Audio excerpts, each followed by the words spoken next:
ito naman, Dayan. Ang sunod nating makakasama dito po sa RSP, isang kilalang fashion designer na 44 na taon na po sa industriya. Mga ka-RSP, ating i-welcome sa studio ngayon si Mr. Boyet Fajardo. Tito Boyet, welcome back to Rise and Shine Pilipinas. Good morning. Good morning. At saka, isa rin po siyang advocate for persons with disability bukod po sa isang pagiging fashion designer. It's nice to have you here po sa studio live. Thank you. And, alright, first of all, congratulations po, Tito Boyet. Yes. More than 4 decades na po kayo sa fashion industry. Yes. Looking back, paano po ba kayo nagsimula sa industriyang ito? At ano po ang sikreto?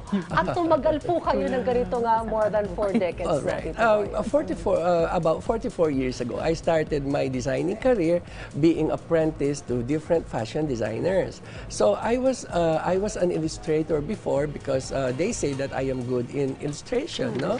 And I was a student at University of Santo Tomas that time. So for 2 years, I was working with different designers, and then after that, in 1980, I was able to put up my very own at the age of 18. No? I was in my second year, third year irregular student at University of Santo Tomas at that time. So that's how I started my career. No? And I am very proud to say that to this day, I am still in the business and still counting. Okay. Looking back, of course, because there was this, parang strong urge for me to become that I wanted to be like this, and then that strong determination made me where I am today. And you say, and you ask that how I was able to sustain it. All right, I've been to 5 generations of fashion: the baby boomers, the Generation X, the Generation Y, and then now the millennials, and now the Gen Z. Look at that. So I'm just proud to say that I have been through those stages, and each era has a spectacular contribution for that, no, in the field of fashion. So I would say that the reason why I was able to sustain is that because of what you call reinvention. So for each era, I have to reinvent myself, and that reinvention proved that, I was never lost with it. I was always on track, and maybe that would be the reason where that's why I am still here today. Well, congratulations, Tito Boyet. You've achieved so much when it comes to the fashion industry. Yes. And of course, you're also an advocate of PWD, and being part of that community or group, we want to know, are there any challenges along the way? Being part of that community that you face, being in the fashion industry as well. Naka-apekto po ba? Yes, in the beginning, of course, being a person with disability, you will always get ridiculed. You will always get ostracized by people because people look down on this. So that's the reason why mainly the people with disability have this great inferiority complex, which I did not have even in those periods. What I have is that I believe that I am a children of God. I'm a child of God, and I know whatever is, all these things that is given to you is always being given to us. And I say it's even more because I think we are special in God's eye. And for that, about my work as a PWD, well, it never got. I was never got affected because to this day I still cut patterns. I still cut. Yes, I still cut clothing, and that's what I said.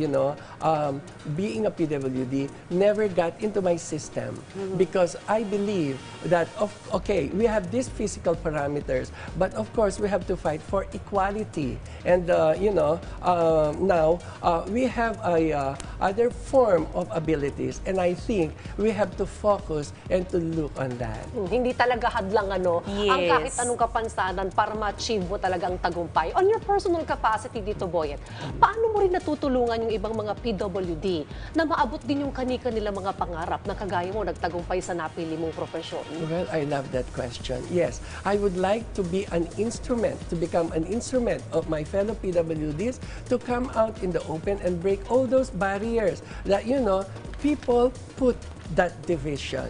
And I am here to to open that division for my fellow PWD to come out in their comfort zone and actively participate in life's activities, the mainstream of life's activities, no matter what career you are into, I guess. Okay, Tito Boyet, I know we're still in the midst of pandemic. When the pandemic came, Yes. many businesses closed down, and even the fashion industry, was greatly affected by it. Gusto naming malaman, anong storya yung nangyari po sa inyo? Kamusta po yung nangyari pagdating sa fashion industry? All your questions I really love. It gives me the challenge, to answer them well. All right. Being a Filipino, we are known to be resilient. Correct. And we have survived so many calamities. Am I correct? Yes. So, in that point of view, in that theory, I am, I am advocate of that. A resilient person, and of course a strong determination that I could still make it. Remember, we are into a cycle of changes, and that is life's pressure. So with those changes, I must say that all these things shall pass, and then I know in due time, the sun will rise and shine again. And for that, of course, there is hope in our heart and that strong determination to make it again.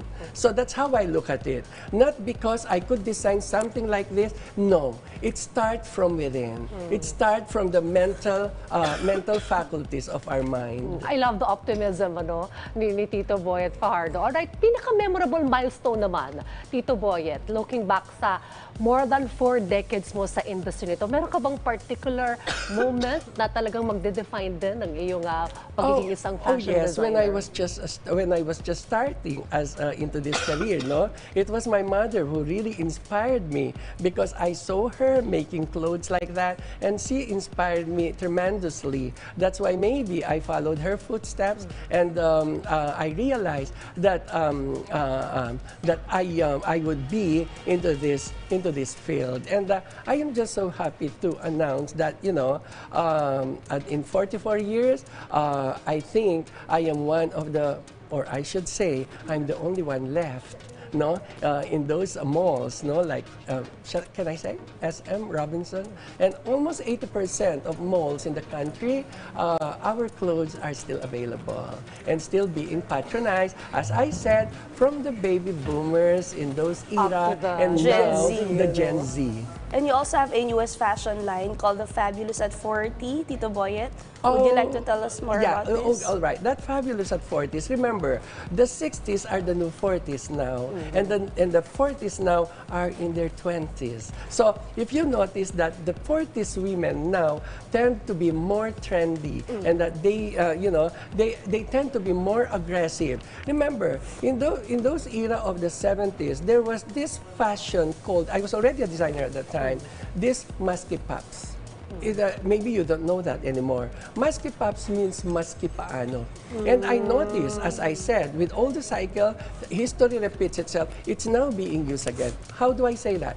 Because you see women are very aggressive and that they define their lifestyle. You see women now wearing formal clothes and they wear rubber shoes. Isn't it? Correct. Before, it was a big no-no at the time. And then, if you combine colors in those eras, the colors that you see now was really a no-no. It's called baduy at that time. But now, it's the in thing. So, things have changed. And then, we just have to embrace those changes. And that, I say, it's called the reinvention. Yun. Despite all the challenges at iba't ibang trends din sa fashion, Tito Boyet is still here. Congratulations, Fabulous. Tito Boyet. In your 44th year sa industry, congratulations again. Maraming salamat po sa pagsama sa amin ngayong umaga.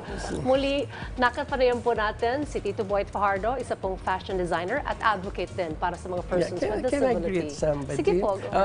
And maybe I could say something that, my end line for this is that I want to be remembered as a young poor boy with a person with disability, but never got into something that hold that.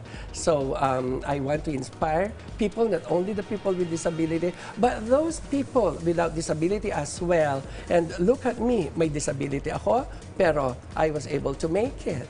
No? So, hindi ba nakakahiya? Kayo with disability, you don't make it. So, I mean, I'm just trying to be funny. But then, come to look at it, there's a tinge of truth of that. All right, thank you for sharing your story. I would like to greet my brother who's watching now, Kuya Doc Chess, and my business partner. By the way, I'm also into build and sell. I mean, I'm into construction business too. So right. I would like to greet my business partner, Architect Rico, and this Ardemar team of engineers and architects. All right, thank you, Tito Magandang Boyet. umaga. Salamat po.